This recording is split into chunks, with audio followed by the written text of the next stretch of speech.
On the evening of March 14th, the city of Riverside was ending another ordinary day.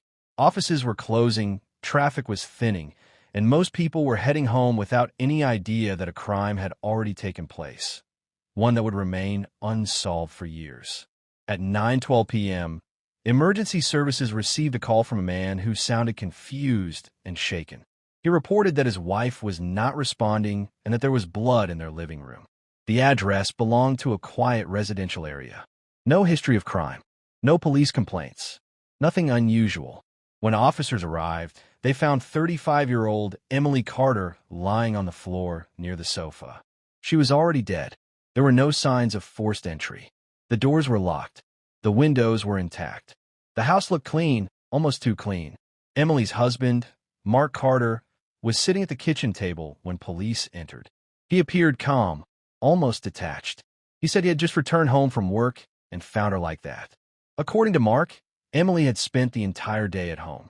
She worked remotely as a freelance editor and rarely went out on weekdays. The timeline seemed simple, but investigators quickly noticed something that did not fit. The time of death was estimated to be between 4 o'clock and 6 p.m. Mark claimed he was at work during that time. If that was true, someone else had been inside the house. Emily's phone was missing. Her laptop was still on the desk, open, as if she had stepped away for only a moment. There were no defensive wounds, suggesting she either trusted the person she was with or was attacked without warning. Neighbors were questioned that same night. One neighbor reported hearing raised voices earlier in the evening. Another said they saw Mark's car parked outside the house around 5:30 p.m., hours before he claimed to return. When confronted, Mark explained that he had forgotten some documents at home and briefly stopped by before going back to work. There was no proof to contradict him. Security cameras in the area were limited, and the few that existed were either not working or did not cover the right angles. As detectives dug deeper, they learned that Emily and Mark's marriage was not as peaceful as it appeared. Emails recovered from Emily's computer revealed frequent arguments about money. Mark was in debt. Credit cards were maxed out. There were overdue loans Emily didn't know about until recently. More concerning was an email Emily had written but never sent. "I don't feel safe anymore." That sentence changed the direction of the investigation. Friends of Emily were contacted. One close friend admitted that Emily had planned to leave Mark. She had even looked at apartments the week before her death. Mark denied knowing any of this. He said they were working through their issues.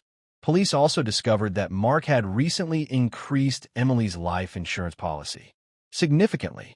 He claimed it was a responsible financial decision. But detectives began to see a pattern, one that pointed closer to home. Still, there was no murder weapon, no witnesses, no confession, and without solid evidence, Mark could not be charged. Emily Carter's death was officially listed as a homicide with no suspect. For now, after Emily Carter's funeral, life in Riverside slowly returned to normal.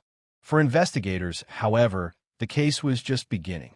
Detectives started by rebuilding Emily's final day minute by minute. Her laptop activity showed she was working until 3:42 p.m. After that, there was no movement, no emails, no messages, no browsing history. That meant someone had interrupted her. Phone records revealed something else. Emily had received 3 calls between 4:10 and 4:30 p.m., all from Mark's phone. Mark said those calls were accidental. He claimed his phone must have dialed her while it was in his pocket at work. Investigators found that explanation hard to believe. Emily's phone was still missing, but her cloud backup told part of the story. A deleted voice memo was recovered. The recording was short and shaky. "Mark is angry. If something happens to me." The message cut off. When confronted with this, Mark said Emily was being dramatic. He suggested she was under stress and exaggerating their arguments. Police began checking Mark's work alibi more closely.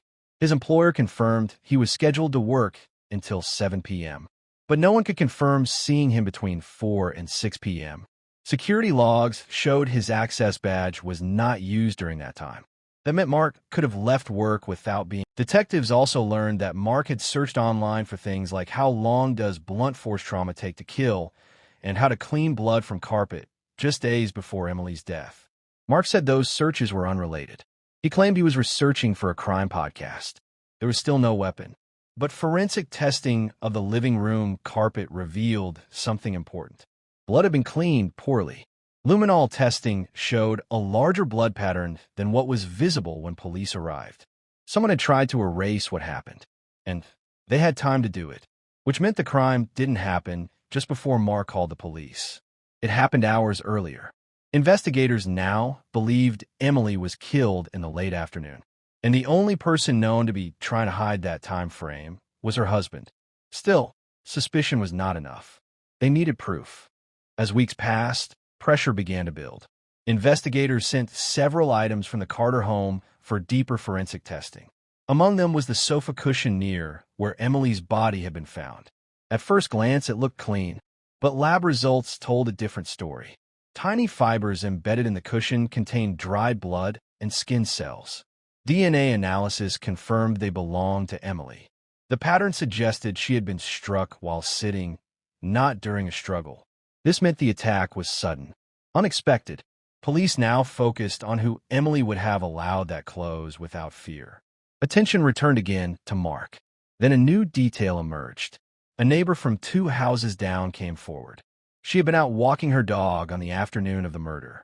At approximately 5:15 p.m., she noticed Mark's car parked in the driveway.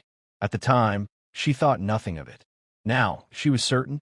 When investigators asked Mark again about his movements that day, his answers began to change.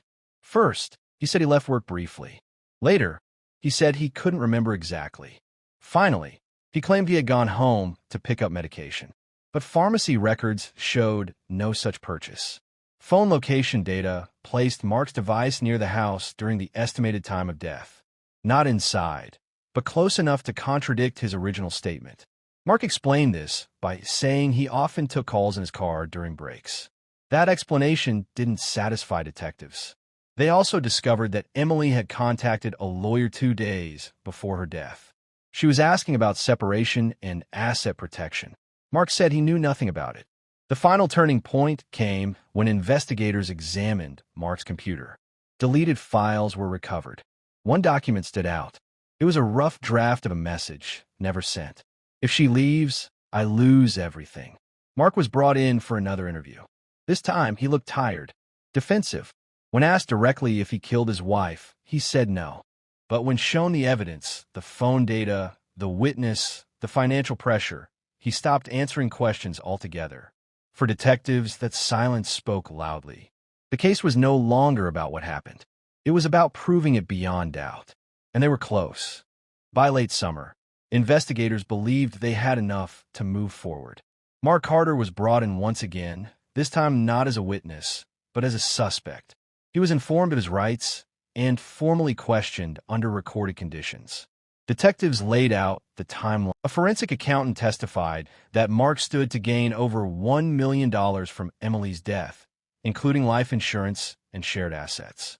A digital analyst explained that the searches on Mark's computer were not accidental and had been conducted late at night, repeatedly. The defense argued that the case was built on assumptions. They claimed the neighbor could be mistaken. The phone data was not exact. The motive was speculation. But the prosecution had one more piece of evidence. A trace amount of Emily's blood was found inside Mark's car, deep beneath the driver's seat, a place that had been missed during the initial search. Mark said it must have transferred when he tried to help her. But medical experts testified that Emily was already dead when he claimed to arrive home. The trial date was set, and for the first time since Emily's death, the truth felt close. The trial lasted 4 weeks. Every detail of Emily Carter's life and death was examined in court. Witnesses testified about the marriage, the financial pressure, and the changes they had noticed in the months leading up to her death. The neighbor who saw Mark's car testified calmly and confidently. She had no reason to lie. Her timeline matched the phone location data.